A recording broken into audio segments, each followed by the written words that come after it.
Welcome to Derek, which is the Hebrew word for way. And this is our weekly Psalmcast, meditating on the way as we walk through the Psalms. And today our Psalm is 134, the last of the Songs of Ascents. And my name is John Mark Hicks. And my name is Bobby Valentine. We do want to welcome you to our Psalmcast on the Psalms, where every week we reflect on walking with the Lord with the guidance of the Holy Spirit through the Psalms. Today we do con, we finish the Psalms of Ascents. Just a great journey through these particular Psalms, some of my favorite ones. So welcome. Yeah, and today Psalm 134 is the last one of the Song of Ascents, and it's the shortest one, as we just counted up a moment ago, Bobby and I.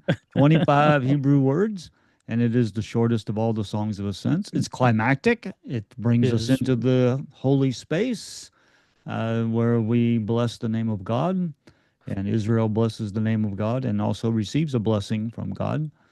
But remind us, before we get into it, Bobby, remind us what the Songs of Ascents are and your sense of kind of the journey that we've been on for these 15 Psalms.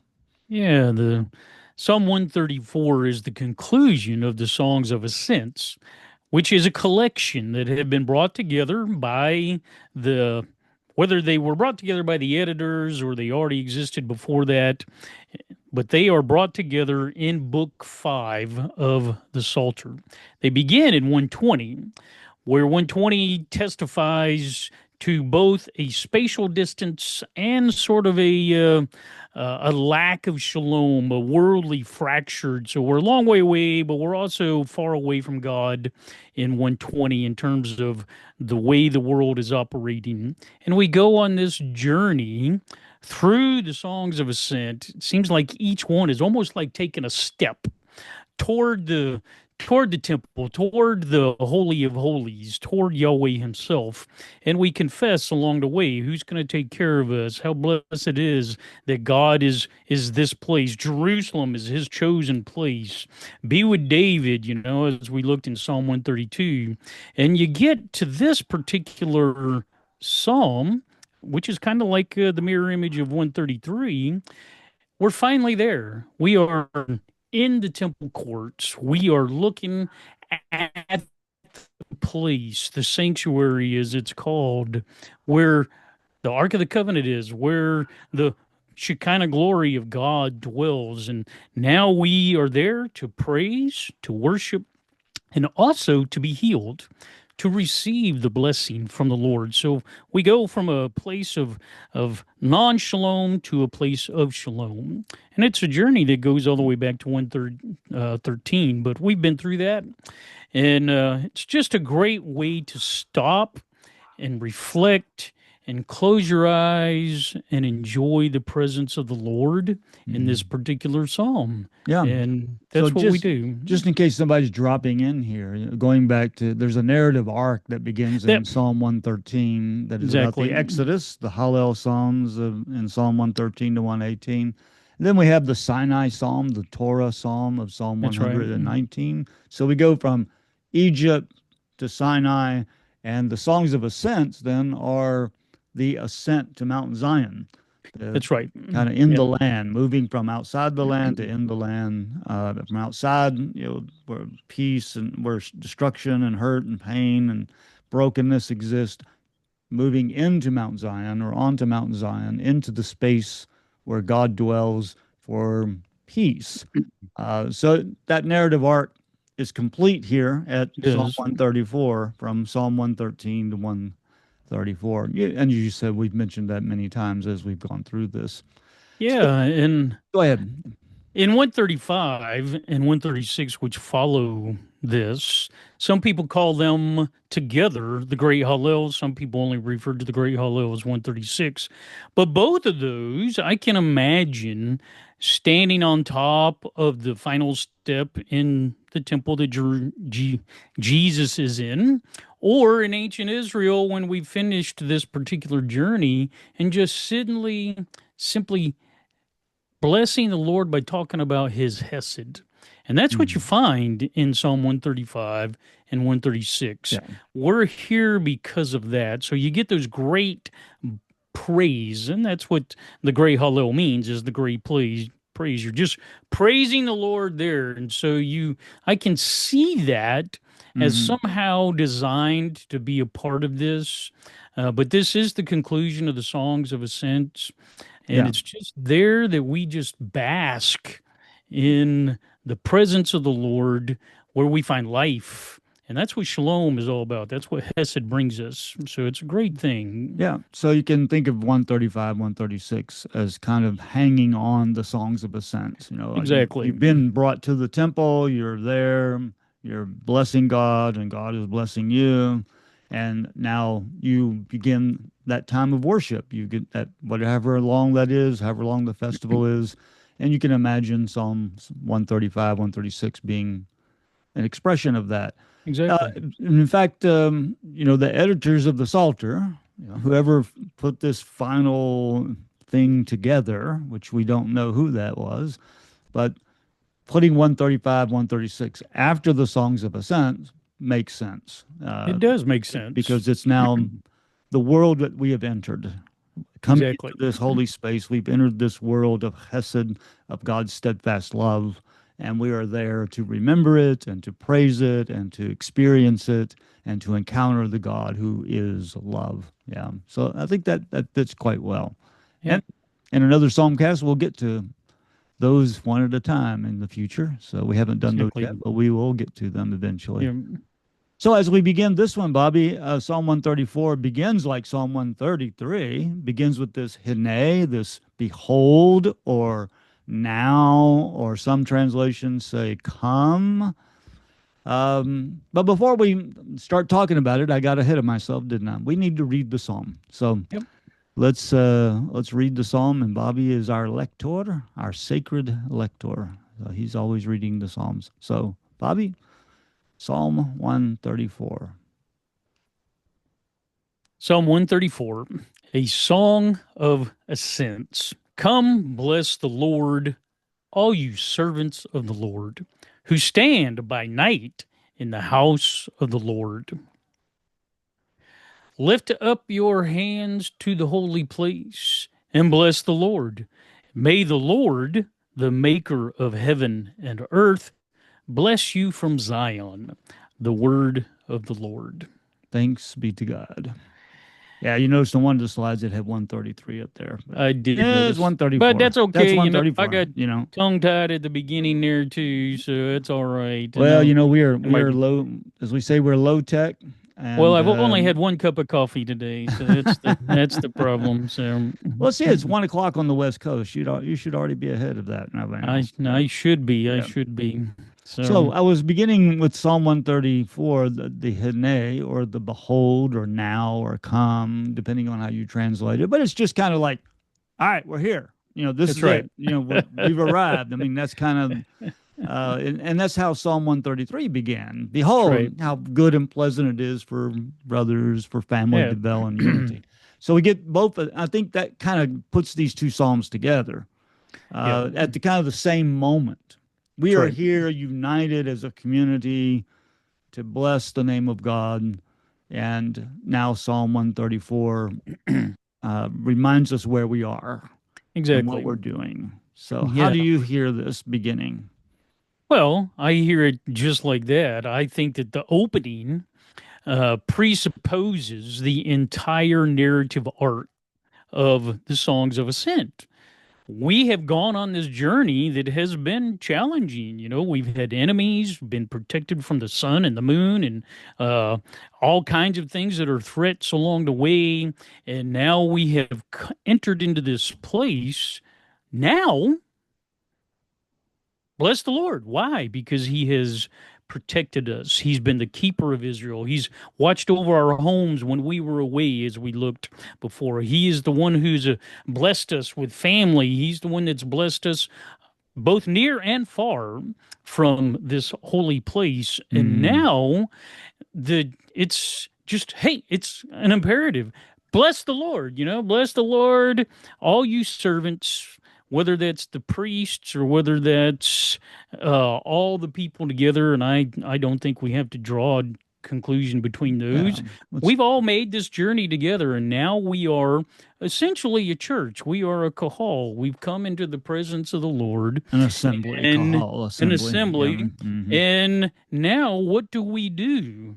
We extend our hands and we say, thank you. We worship. This word can mean even kneel. And so we could fall before the Lord.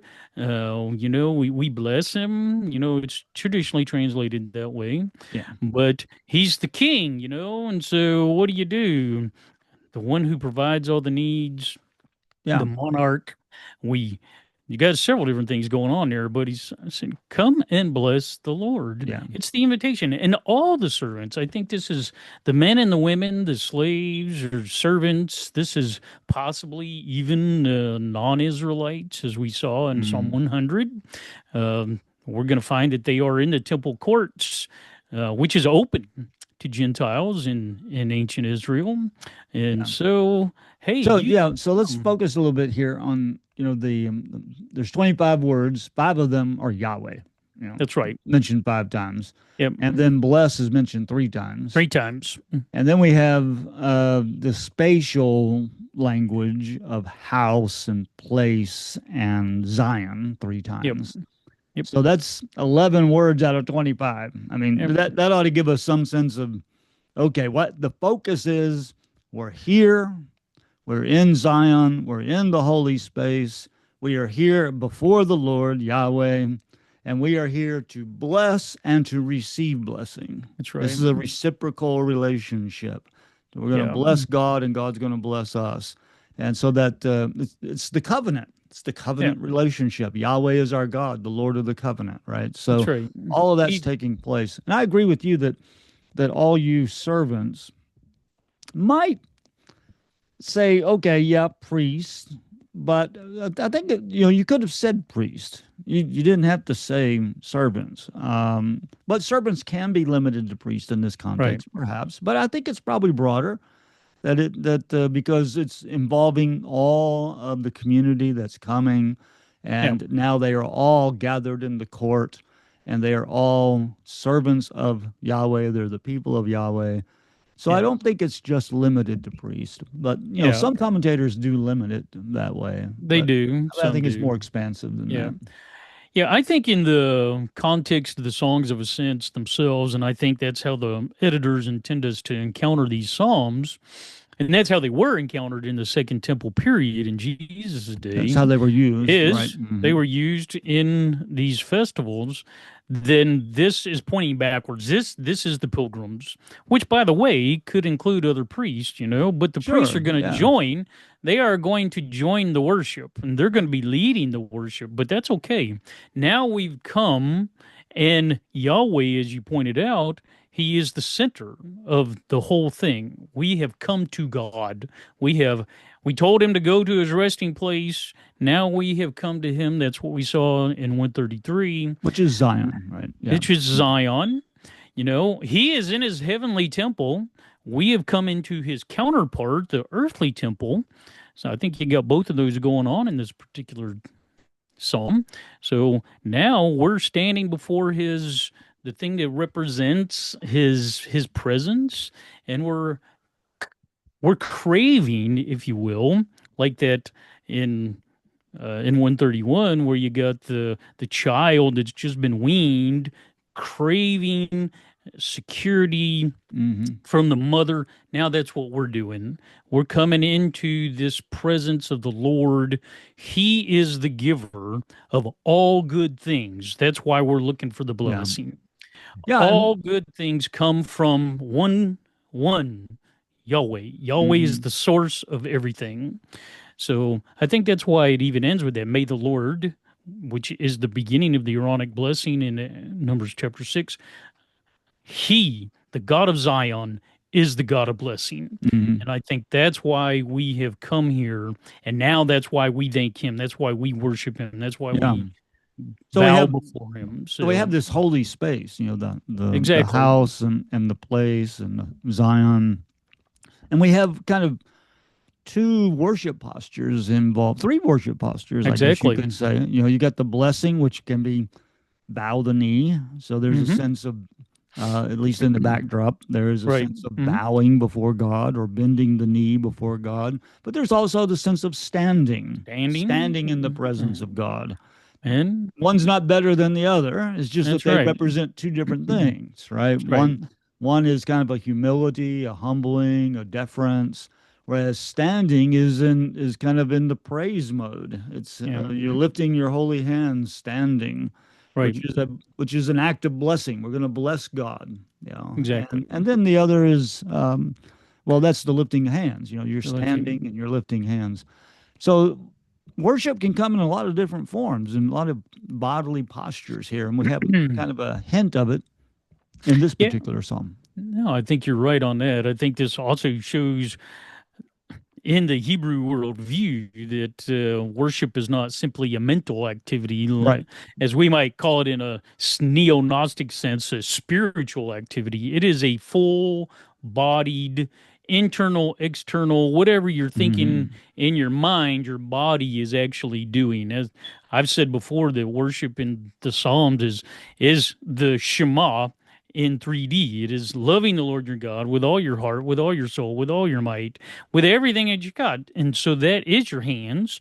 That is the posture that you got. That's your standing. That's your voice. That's your singing and your dancing. That's all that. Everything is given to And God. you're kneeling, right? Yeah. And you're kneeling. Prostrate before And God. Yeah. so, yeah, all these are So, completely, utterly spiritual right. stuff because they're flowing from the Spirit back to God Himself. Yeah. So And spirituality is embodied in the Hebrew embodied. Bible. It's an embodied Exactly. act. It's something we not only feel or think, but it's something we do It is with our something, bodies, and absolutely. we I think that express that. Yeah.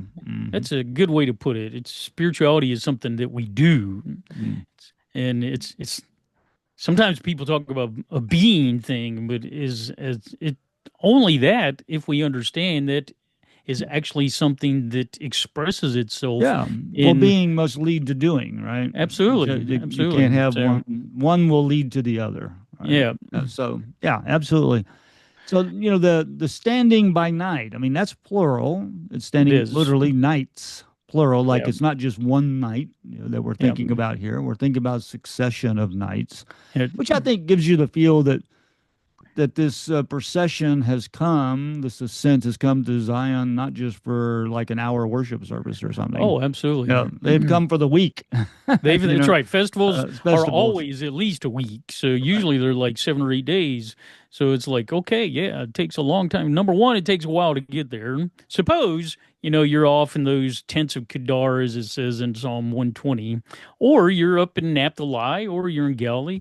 I've actually, you've been there, I've never been there, but I've done the math that it takes about a week. If you're going to walk from, say, Nazareth to Jerusalem, it takes about a week to do that.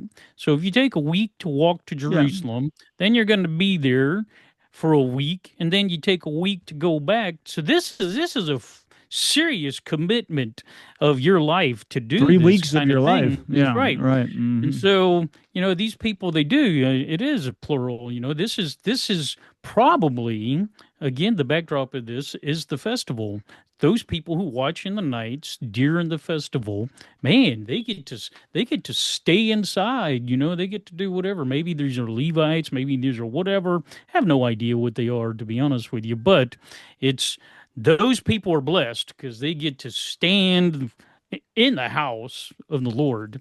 Mm. um, it's just I mean, you get the Yeah. sense of joy here, Yeah. even though the word is not used. Right. It's Well, you like, go back to, the earlier psalm. I was glad when they said, "Let us go up to the house of absolutely, the Lord." exactly. This is what I've been wanting to do. This is why I Exactly, came, and I'm here to enjoy this and to exactly. experience this and to encounter God and to receive a blessing from God. That's And right. as I bless God. So, when we get to verse 3, then we get this phrase, maker of heaven and earth, which is the third time that we've had that in the Song of Ascents, maker of heaven and earth. So we're always reminded that Yahweh is not just one of the gods, That's right? right. That Yahweh is the creator. He, Yahweh is the maker of heaven and earth. And so the one with whom we have relationship is not just a peon on the scale, right? right, Not just a little god where Egypt has a bigger god, right. but no, Yahweh is the creator, the That's maker of right. heaven and earth. Mhm. And this is the privilege and the honor that we have to be in his space, to be in God's Right, space, Yahweh's space. And so as we bless God, which I take it mean you ascribe to God what belongs to God. right, Blessing God doesn't mean I'm going to give God, something God doesn't have, but right. rather it's I'm going to ascribe to God what belongs to God. Yeah. I And then, acknowledge that yeah, he's the owner. So yeah, yeah, acknowledge He's the owner, like the maker of heaven and earth. yeah. Exactly. So in this last verse, how do you hear this last verse? What's going on? What's changed from verses 1 to 2 to verse 3?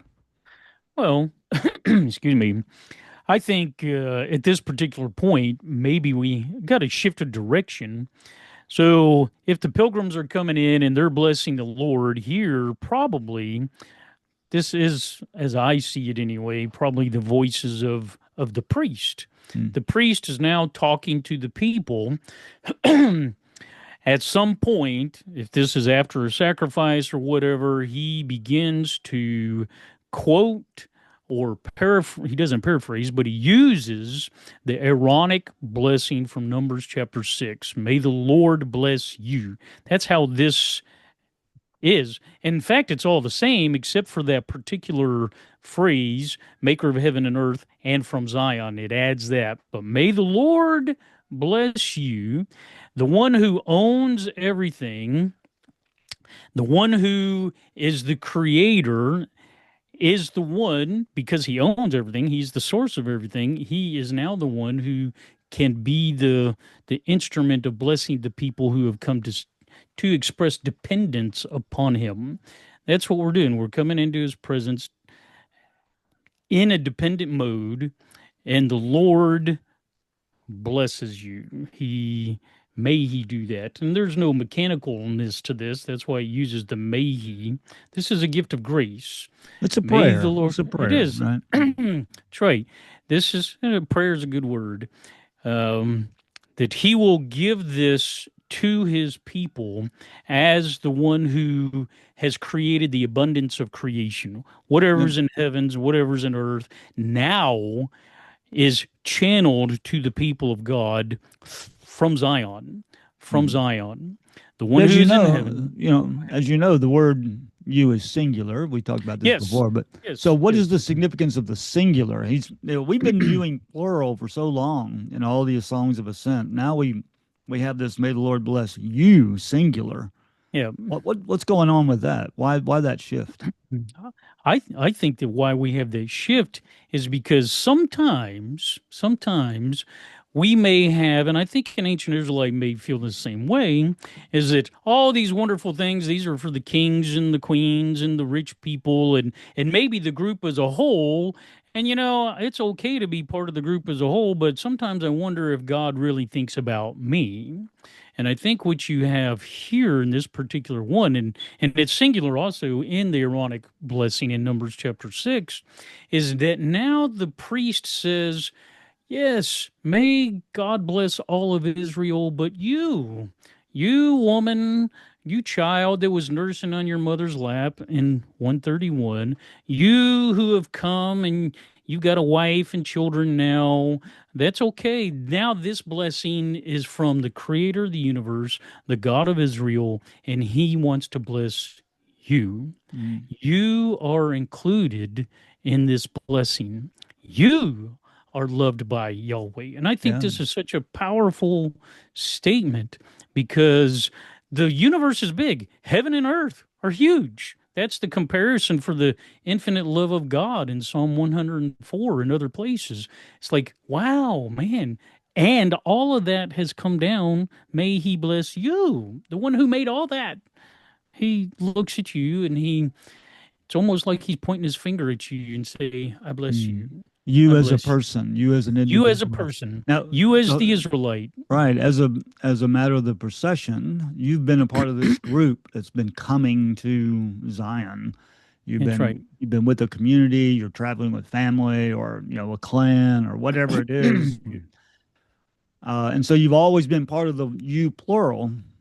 But here, finally, at the end, it kind of the climax of the all of the Is songs the of ascent. climax of it. That's Right right. here, this is the They- final word of the songs of ascent, and we have entered this space to hear this final word from the priest. And the priest gives you this ironic, Aaronic blessing that says, "May the Lord bless you personally, you That's right. individually, you as a person, and not separate from the community, but No, you as a participant in the community, but you also as a person in that's right. relationship with God." That's right. So the all the songs of ascent, we've emphasized the communal dimension of that over and over. But here at the end, we get this punctuation mark. Like, Yeah. It's you, as if, that's you, right. It's you like the sing it. priest is saying and the Psalms are saying that God is the covenant God of Israel, but that makes him your covenant God. It Yeah, makes him exactly. your creator. That makes him your redeemer. That makes him your sovereign, your protector, your his child. And I think that's just so important. And I think it's also, when we think about this blessing that's coming to them in that Hebrew worldview, it's like that's that means to be gifted or graced with everything one needs, everything Mm, that makes life livable, not only livable, but beautiful. right. What makes life good? What makes it good, right? What makes it good. Now, now I'm giving it to you. That is exactly what we need. That Mm, is the picture of shalom that was the opposite of Psalm 120, where I was a person of peace, but they were a person of war. And now the blessing is on me and my world. I have everything I need. Those people can continue to be whoever they want to be. They can be in rebellion against the Lord. They can not walk on the direct, but I have received the blessing. The right. blessing ultimately is this good life in the presence of the creator God who happens to be the God of Israel who has given me shalom. This Hmm. is what it's all about. This is Hmm. shalom. Yeah, Yeah, and so that last line, that last idea, from Zion, from right? Zion. That takes us all the way back to Psalm 2. It does. I've set my king, my anointed one, in the holy hill in Zion. And That's right. Zion is the place where God reigns. And so the one who rules the universe, as you said, heaven and Yeah. earth, that Yep. one who rules and reigns blesses the people of God and Yeah. gives them all the abundance that they need to flourish That's right. in the world. What that ties in with Psalm 133, where it says, "From there, the Lord has Yeah, ordained the blessing." So, exactly. you got the heavenly temple where Yahweh reigns, but in his grace, he brings his presence and his name, as it says in Deuteronomy, to dwell in that place. And it's from that place that God sends his heavenly blessing to the earth in this particular place. And that's why we don't go to heaven. We come to Mount Zion to Mm, receive this wonderful blessing from the Creator God. And it is there that we dwell in his presence. And it's there that we find this blessing. And that's why these yeah. people are just praising the Lord. They're lifting up their hands and they are singing and dancing and praising the Lord. And I personally find it comforting to know that Jesus is among them. He sung these songs in the temple and he's lifting up his hands and he's praising the Father. Hmm. And I think, yeah, this is what it's all about. Yeah. I And mean, Psalm 22 that is quoted on the mouth of Jesus in Hebrews chapter exa- 2 says, exactly, I will be in the assembly praising you. exactly. So we have that Pronouncing his sense. name is what it That's right. says. Exactly. So, So wonderful. so This is a way, it's in conclusion to the Songs of Ascents. And it is. that last verse is kind of a conclusion to the whole of the Exactly. Songs of Ascent, not Exactly. just a conclusion to number 134, but to You're the right. whole. You're right. That's a good point. So Been a great study, Songs of Absolutely. Ascent. I enjoyed it, Bobby. May the grace of our Lord Jesus Christ and the love of God and the communion of the Holy Spirit be with us all. Amen. Amen.